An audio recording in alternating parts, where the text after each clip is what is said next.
Okay, that works. Good morning, everyone. Thank you for the invitation for this very nice event in this outstanding venue. I'm going to talk about research that I conducted with my research group on medical misinformation with data gathered between the years 2021 and 2022. And I'd like to very briefly summarize three major studies we made based on this data regarding the viral topics, the discourse analysis, and important subject of discrepancies in expert credibility assessments. Just one short commentary that I am now affiliated with Koźmiński University, but this particular research I conducted when I was working at the Polish-Japanese Academy of Information Technology. We conducted this research under the InfoStrateg grant. We called our project InfoTester, and it was the consortium of the Polish-Japanese Academy, Medical University of Białystok, and the Science for People company. And to summarize, we gathered over 600 web documents about health, like popular medical articles, not the peer-reviewed journal medical articles. And we extracted almost 4,000 so-called text samples, which were three-sentence paragraphs from those web pages. And we are able to double rate those samples by two experts.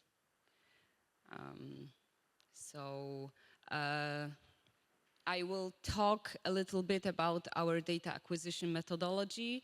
Then I'd like to summarize in three parts our research. So I'm going to present lessons learned from web pages analysis, and it involves like topic analysis and engagements dynamics between those 2 years, 2021 and 2022.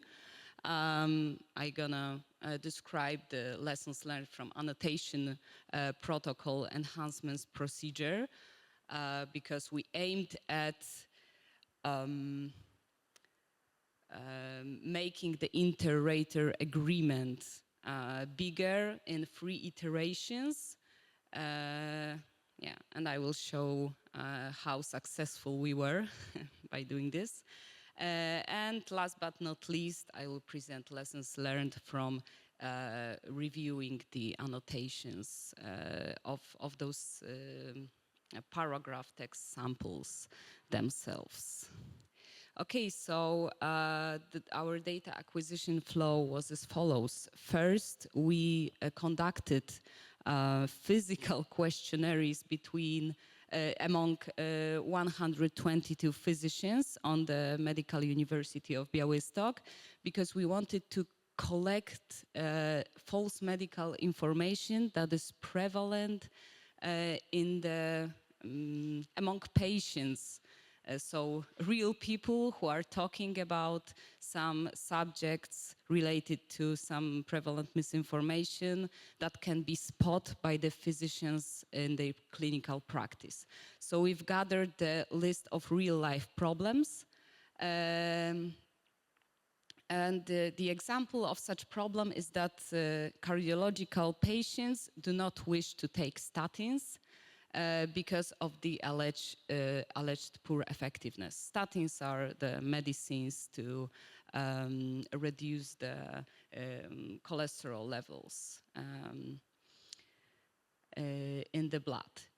Okay, so then we allocated those real-life problems into groups consistent in scope to identify topics like statins do not work, statins has no effect, statins hurt instead of help, etc. And based on that, we generated specific queries, and we use the DuckDuckGo. This is the search engine that doesn't create the information bubble based on user preferences, because it doesn't collect any user data. And we are looking for queries that would yield unreliable web pages. So the product of this stage was generating queries such as statins are not effective. And in the last stage of this first part of data acquisition flow, using identified queries, we used identified queries to retrieve web pages with high social media engagement. And we use the tool BuzzSumo, which collects engagements from popular social media platforms like Facebook, Twitter, etc. And it gathers counts of shares, comments, and likes on those platforms. Here we retrieved web pages with the highest engagement rates and collected them in a database, like with the URL and the numbers of shares, likes, and comments. And it was the end of the part one, and part two was like in-depth misinformation contents analysis, in which we split text from web pages into paragraphs, and by paragraph I mean 3 consecutive sentences with some keyword information about the context of the whole web page, whole article. So the product of this stage was short text samples, such as statins may deplete your body from coenzyme Q10. It is an essential substance to keep your muscles healthy. You wouldn't like to know what it means to your body. So that's a real life example of our data set. And then we performed 3 annotation rounds to first of all collect the rich annotated data set of such samples. But as a sub-product, we wanted to enhance the annotation protocol to increase the inter-rater agreement. And it was, as you will see from the data I'll show, the most difficult part, I would say. So we called our final annotation protocol the MEDIC method, and the full description of this method is under the review for publication right now.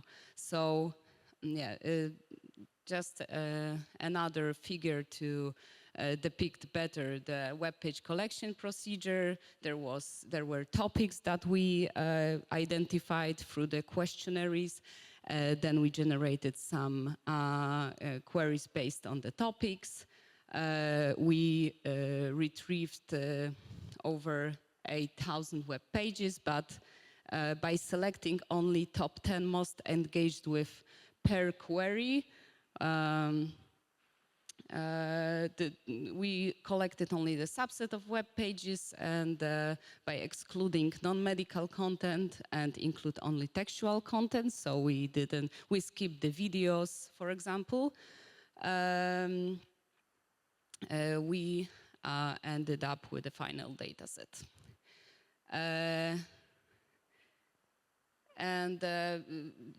Commentary about splitting website content into those paragraphs. Why 3-sentence window?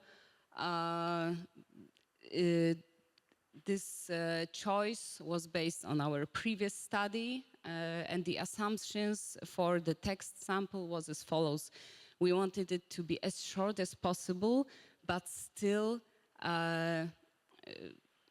long enough so that the experts could assess it using the evidence-based medicine. It should be short enough to make the annotation process dispersed,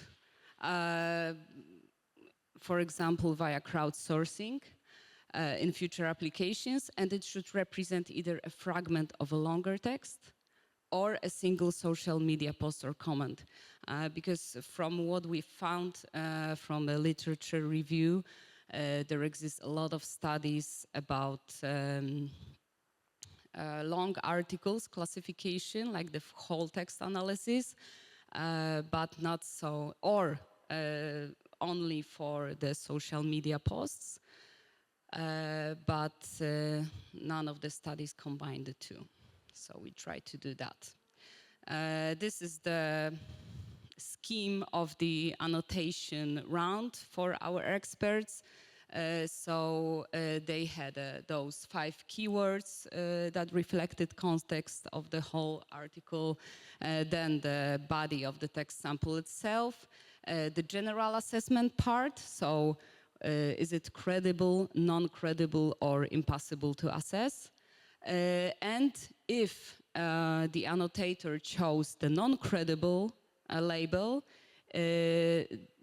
he or she were prompted with additional label about the type of misinformation. So does it contain partially or fully unreliable information, or maybe there is evidence-based medicine, correct fact, but it's exaggerated to distort the overtone of the information, etc. I will talk about those subclasses in a minute. So the statistics for our dataset are as follows. So we gathered about 40% of credible samples, about 30% of non-credible samples, some marginal sample rates that were impossible to assess, but we ended up with kind of a big share, over 30% of samples that were inconsistent in assessment. So for 30% of samples, the experts didn't agree on the label. And I will comment on that soon. I will put the data from the last 3 rows in the next slides. Okay, so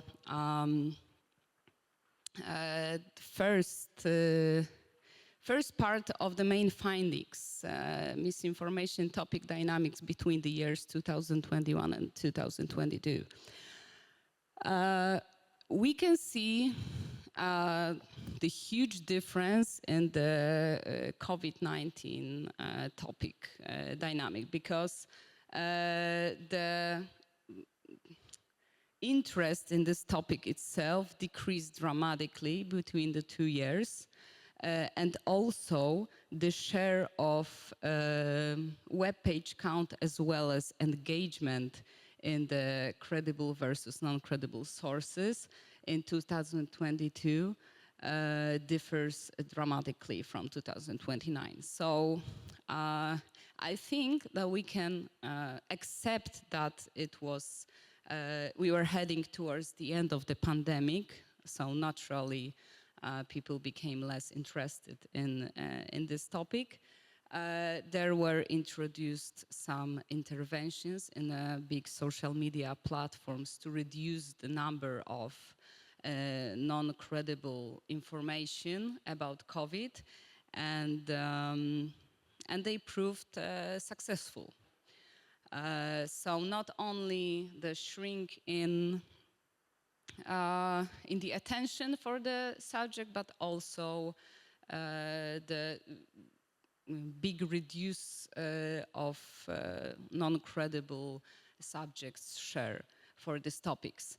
But as we can see, the internet doesn't like the misinformation void, so other topics raised, such as cholesterol statins or homeopathy. Also, there is a very interesting subject of deworming, which I will comment more later, because The warming is something that was actually very often mentioned in the initial questionnaire, but we couldn't reflect this high interest in the data gathered from the internet. And 2 years after publication of this article, while speaking to my friend who is not who is prone to medical misinformation, unfortunately, I realized why. Because the warming topic is actually is strongly connected to the subject of bioresonance, which may be more prevalent in the web. Because when I was speaking to her, I realized that most of clients of bioresonance experts are advised to deworm themselves. So my conclusion from this lesson is that not everything can be captured with a pure World Wide Web scraped data, and our studies has to go beyond and we have to go into the field and actually speak to people to understand the phenomena of health misinformation. Okay, part 2, discrepancies in expert assessment. So as I promised, this is the highlighted last 3 rows of our summary table. So I divided the inconsistent evaluation into 2 parts, the so-called strong inconsistencies, meaning that one expert labeled the information as credible and the other as non-credible, and it counted for almost 20% of our samples. And light inconsistencies, so inconsistencies between impossible to assess and credible, or impossible to assess and non-credible, which counted for almost over 12% of data. And you may say that this is a lot, and I would agree, but it is not so uncommon in the medical field. We reviewed other research about discrepancies in expert labeling in different medical fields. And for example, in one study of retrospective analysis of initial outside and second opinion radiology reports, and the magnetic resonance neuroimaging studies showed 90% of discrepancies between experts labeling those images. And another one, inter-expert agreement in the diagnosis of vertebral fractures in men on standard radiographs. Between radiologists, it was 30%. Disagreement. So this somehow reflects the numbers that we got, and I think that the annotation protocol that we proposed may be enhanced, and we may go up to bigger levels of inter-rater agreements, but there is a plateau, and how to overcome this remains an open question. This is just an example of one sample that was rated credible by one expert and non-credible by other. Maybe I will leave you 1 minute to read it. And so after the annotation session, we asked the domain medical expert to comment on the possible reasons for this discrepancy. So I think that this is the nice depiction of how experts think and how they think, how patients can actually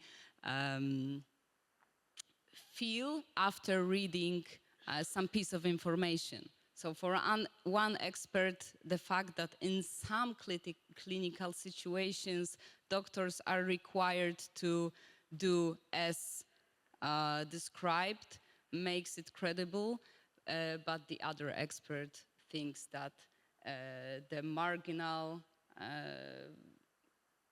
cases where doctors shouldn't do that makes the content non-credible. So that's why those annotations are extremely hard to make. Okay, and last but not least, this is the summary of the sub-labels that we gathered for misinformation.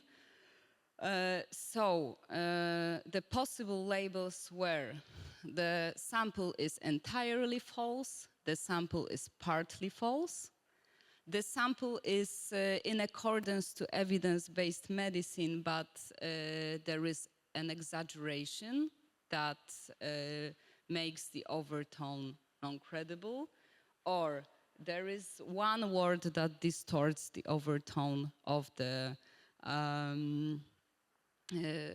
sample. The content is unverifiable. The content presents outdated information, or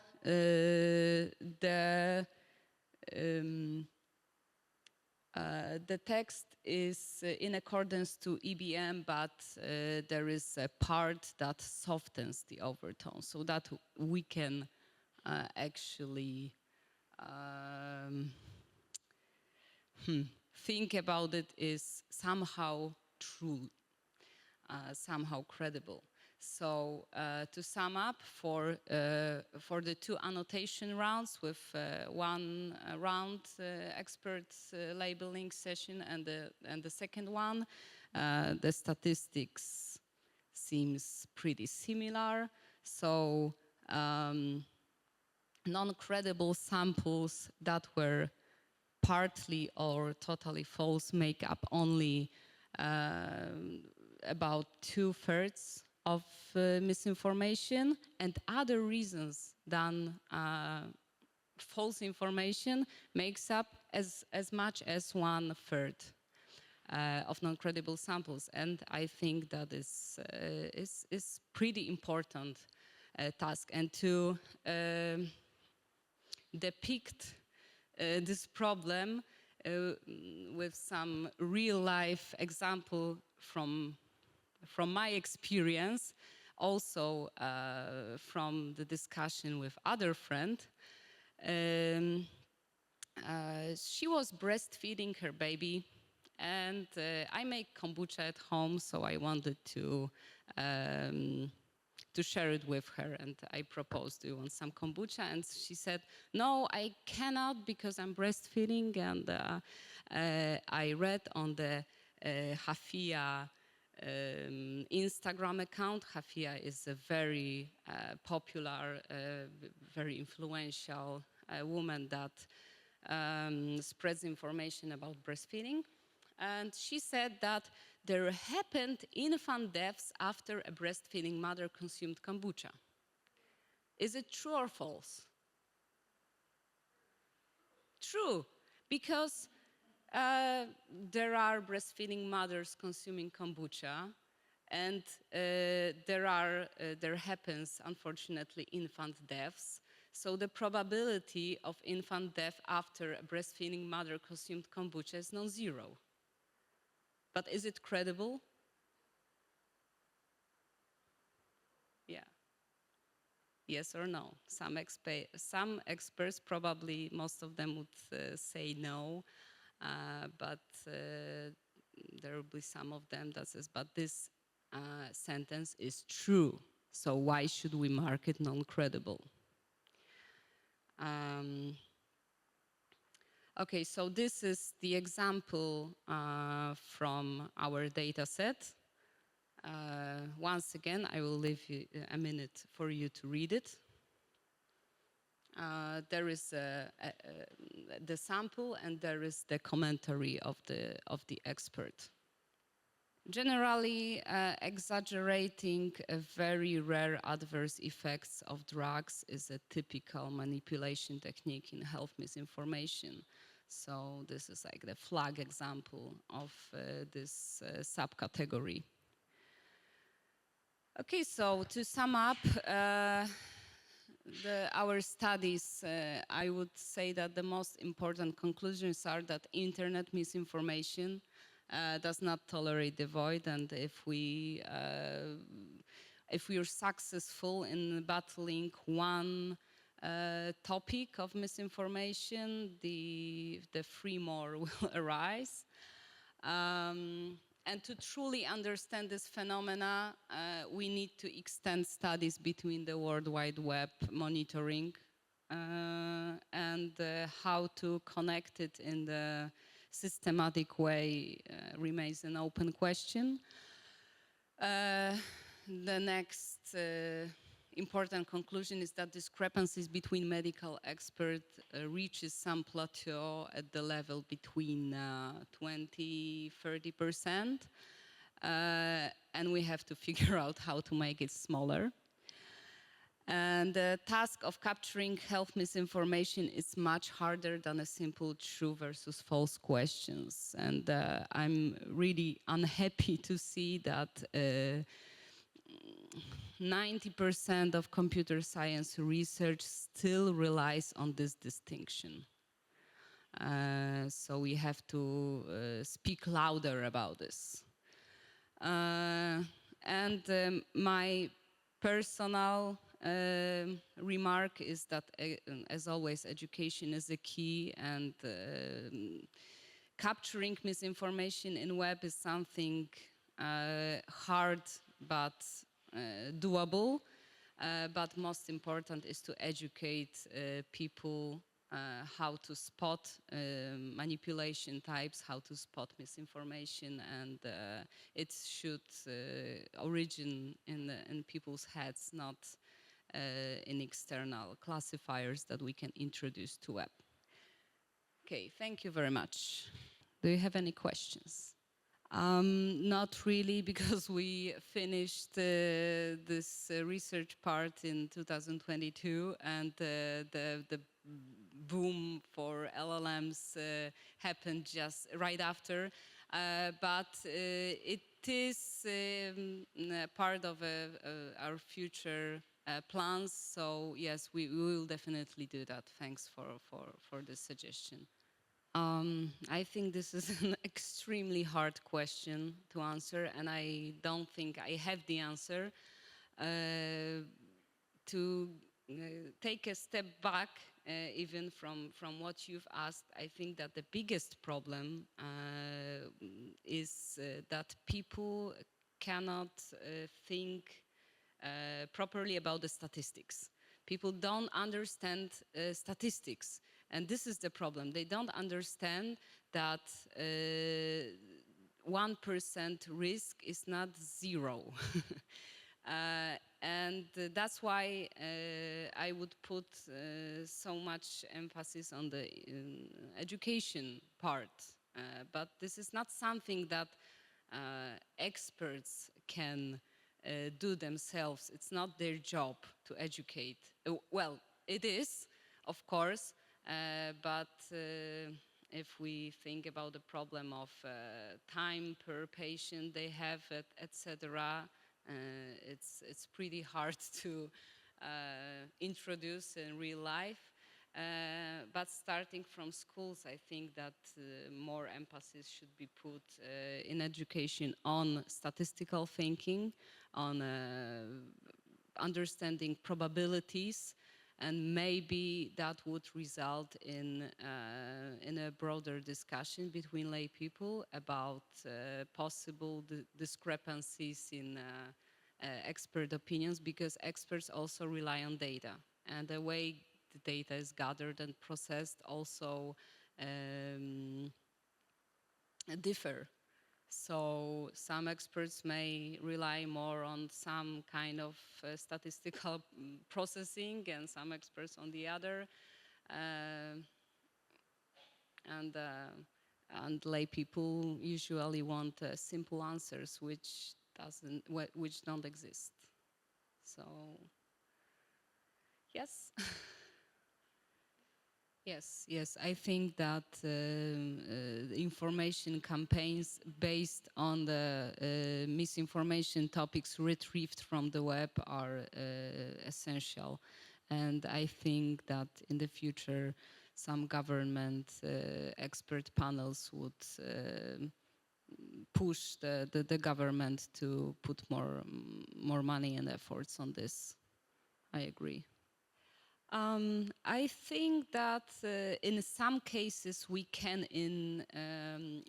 identify stakeholders. For example, in a anti-vaccination campaign during COVID, there is almost one-to-one overlap between the agents spreading anti-vaccination misinformation and then later spreaders of anti-Ukrainian disinformation. But in my favorite case of deworming and bioresonance, we don't have any central body that spreads this kind of misinformation. It's those stakeholders are more dispersed because I don't know if if you're aware of what the bioresonance is. The tool to make bioresonance costs about 100,000 zloty. Everyone can buy it and perform the diagnosis tests on people. So if you take, I know, if you have some money saved or take consumer credit, you can buy yourself one and perform those diagnoses. So we have a large, extremely large net of different so-called experts of bioresonance who perform the service of diagnosing, and they take a lot of money out of it. So there is no central company that has its branches with their diagnosers, just small businesses of individuals that make money on deceiving people. So yes, to sum up, sometimes we can identify the source of misinformation. Sometimes it's harder, and sometimes people just spread misinformation because of emotional reasons. Yes, like anecdotal evidence. And they have no particular interest in it. Just, oh, my mother died because she took COVID vaccine. One such post can infect many individuals throughout the web, and there is no agenda behind it.